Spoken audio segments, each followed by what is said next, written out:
Bonjour à tous. Bonjour. J'espère que vous allez bien. Aujourd'hui, on va aborder un sujet dont on parle assez souvent. Oui. En particulier dès le premier contact avec certaines personnes qui nous appellent à l'école, enfin que j'ai au téléphone et qui m'appellent pour s'inscrire. Est-ce que je dois masser les hommes?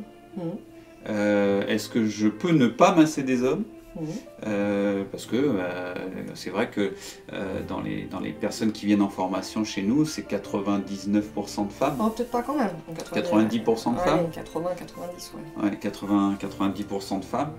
Et que c'est effectivement, on est quand même dans un métier assez particulier.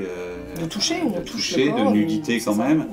Donc comment ça se passe? Quels conseils on peut donner aux femmes qui se posent cette question? Alors en fait ça va vraiment dépendre déjà de comment vous appréhendez les choses. Je pense qu'il y a trois réponses possibles. La première, c'est est-ce que vous êtes très à l'aise, c'est-à-dire est-ce que ça ne vous pose pas de problème de masser les hommes? Et là, bien évidemment, vous pouvez masser les hommes. Soit on va voir avec des précautions, avec un certain nombre de choses, mais là, pas de souci, on peut. Soit vous êtes déjà très mal à l'aise et ça vous fait peur. Alors, ça peut aussi être le cas avant de démarrer la formation. Et une fois qu'on est formé, qu'on a appris à travailler le corps, les zones de sécurité, qu'on a massé des hommes, parce qu'il y avait des hommes dans nos modèles, ça peut passer aussi, ça, hein, souvent. Parce que le rapport au corps change aussi. Mais en tout cas, si ça persiste et si vous n'êtes vraiment pas à l'aise, c'est pas les hommes. Vous avez des tas de sites où quand on veut prendre rendez-vous, on voit marqué que cette prestation est réservée aux femmes. Il faut aussi faire ce qui nous semble juste pour nous. Et puis il y a... il faut être à l'aise. C'est ça, c'est ça. Déjà dans un premier temps, être à l'aise avec le fait de masser... C'est ça, tout à fait. Et puis dernière étape, on va dire, ou dernière possibilité, c'est ça me dérange pas de masser les hommes, mais j'ai peur de tomber peut-être sur quelqu'un d'indélicat ou que ça se passe mal. Et dans ces cas-là, quelles sont les précautions qu'on peut faire, qu'on peut prendre par rapport à ça?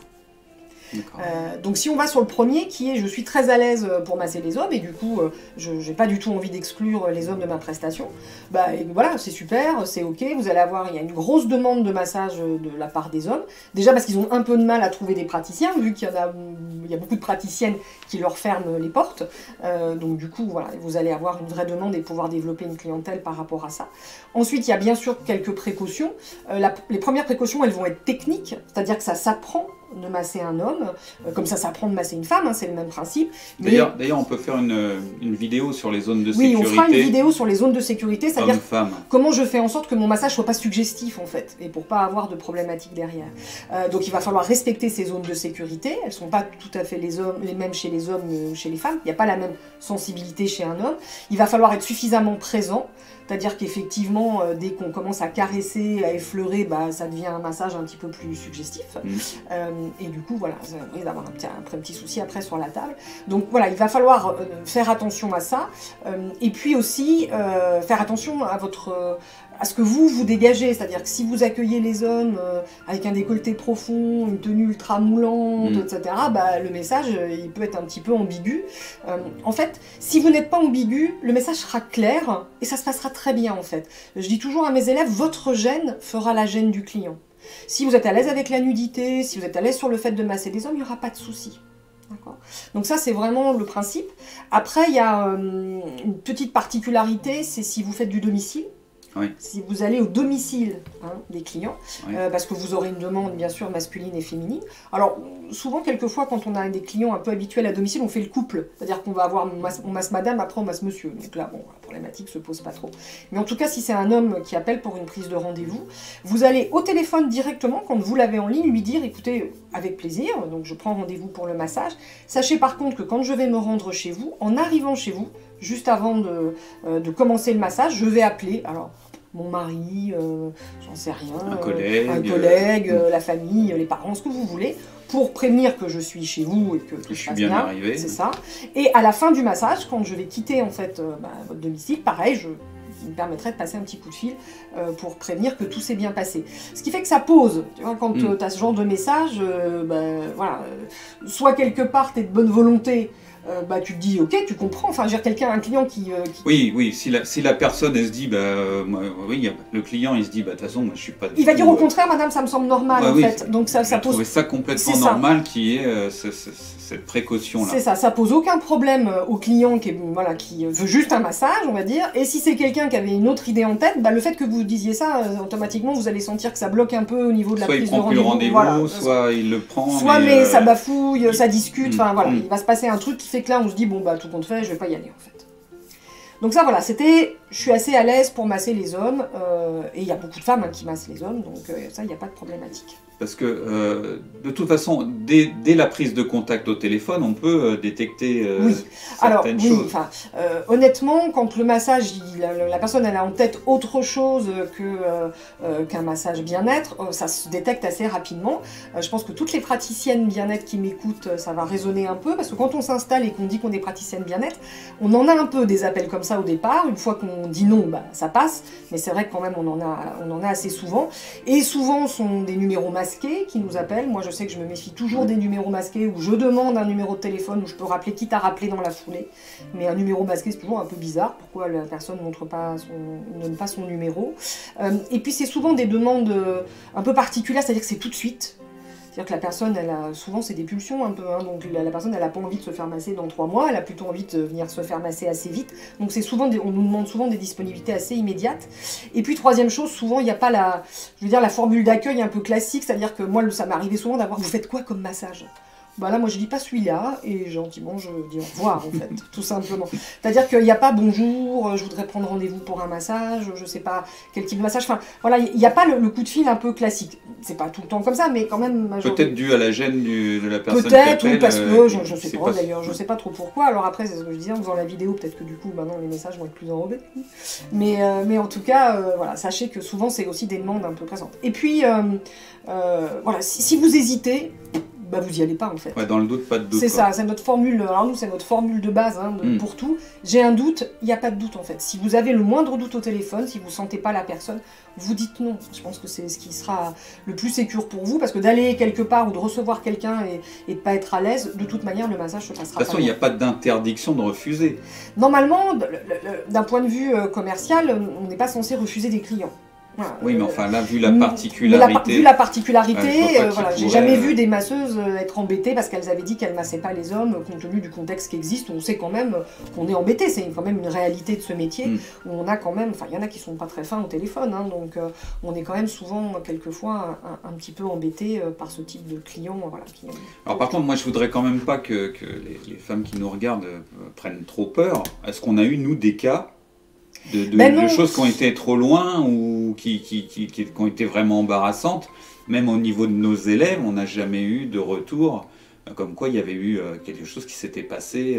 Non, on a. Alors, donc là, on prévient, mais dans les faits, on ne peut pas dire que ça soit non plus quelque chose. Enfin, j'ai pas l'impression. Alors, au téléphone, ça arrive souvent. Au téléphone, oui, après, dans les faits, c'est plus rare. Sachant que moi aussi, et là, dans ces cas-là, on va passer tout de suite à la dernière étape, qui est que j'ai envie de masser des hommes, mais j'ai quand même un peu peur de ça.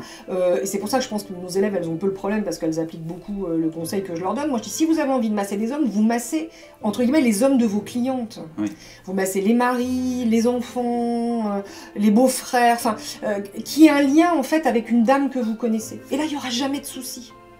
Moi, j'ai toujours pratiqué comme ça. Il y a un moment, je massais presque plus d'hommes que de femmes. Mais j'ai jamais eu de soucis parce que c'était même des fois mes clientes plutôt qui prenaient rendez-vous. Ou après, c'était le monsieur quand il venait régulièrement.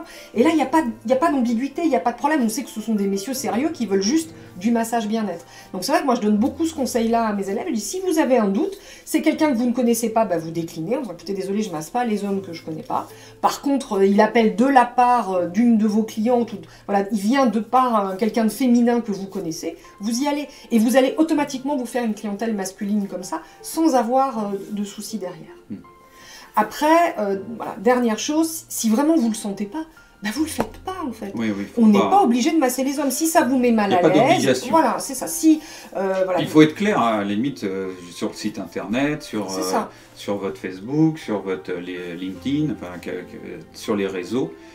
sur tous les moyens de communication que vous avez, vous mentionnez que vous ne massez pas les hommes, et si un homme vous appelle quand même, vous lui rappelez gentiment que en fait vous ne massez pas les hommes. Moi je l'ai dit plusieurs fois, enfin, notamment aux messieurs que je connaissais pas, non je masse pas les messieurs que je connais pas, sur le coup de dire je suis déçue, etc. Alors soit vous avez des collègues qui le font, et dans ces cas-là moi j'orientais vers une collègue qui massait vraiment les hommes, même à domicile, etc.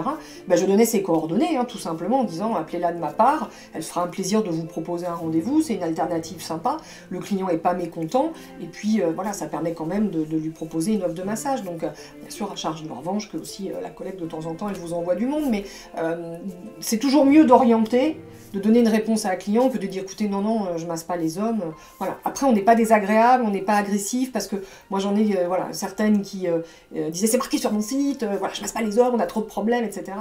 Voilà, on peut avoir quelqu'un de très bien au téléphone, de très sérieux. Faut prendre du recul. Voilà, c'est ça. Faut savoir prendre du recul, même si ça peut agacer, on peut le comprendre. Quand vous avez quelqu'un au téléphone, c'est quand même un accueil client, donc il faut, même si on n'a pas forcément envie ce jour-là, prendre des pincettes et rester aimable. Ça le déstabilisera d'autant plus qu'il peut s'attendre d'habitude à se faire envoyer. C'est ça. Ça sert à rien parce que ça peut être quelqu'un de très bien, et puis même si au pire il a de mauvaises intentions. Moi j'ai une fois un monsieur, voilà, quand j'ai décroché, qui était plutôt assez direct sur sa demande, c'est-à-dire que c'était plutôt assez clair, j'ai raccroché du coup. Il m'a rappelé, il m'a dit on a été coupé. Je lui ai dit non monsieur, on n'a pas été coupé, je vous ai juste raccroché au nez, voilà, écoutez, voilà. Passez votre chemin, c'est pas le lieu, bonne journée, j'ai raccroché. Et même en le gérant comme ça, après, ça sert à rien de se mettre en colère, en fait. On se dit, voilà, on passe à autre chose, et puis l'appel d'après, c'est quelqu'un de sérieux, et puis on continue notre activité.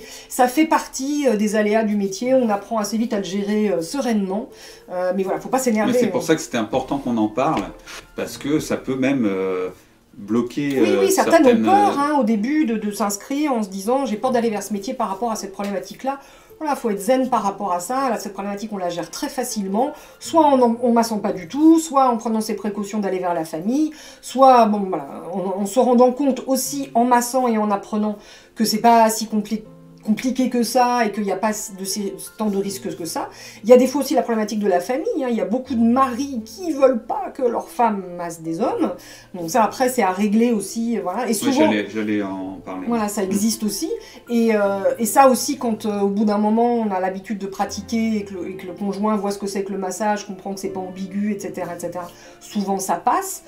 Ou pas, moi je dis ça, mais on a le cas contraire aussi, quand moi j'ai eu le cas d'un masseur homme où sa femme refusait qu'il masse la face antérieure des femmes en fait.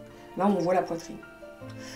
Donc c'est venu au fur et à mesure de la pratique, et donc du coup il proposait que des massages du dos, enfin de la face postérieure, et puis il a fermé boutique au bout d'un moment. Donc on peut avoir aussi bien sûr la problématique de l'autre côté.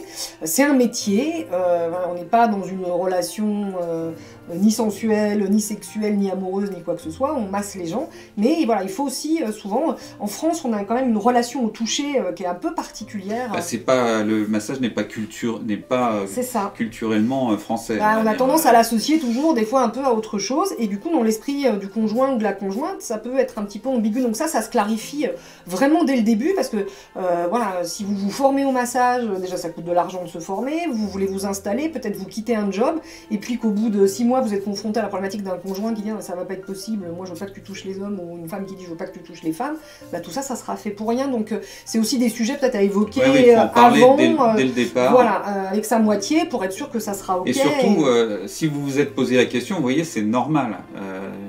C'est quelque chose qu'on évoque régulièrement. Tout à fait. Donc il n'y a pas de... C'est pas tabou. Voilà, on peut vraiment en parler. C'est important, et c'est très très important. Voilà. Écoutez, j'espère qu'on a répondu aux questions, que c'était clair. Si vous en avez plein d'autres, n'hésitez pas. Voilà, vous pouvez les mettre en commentaire. Si vous avez des expériences d'accueil...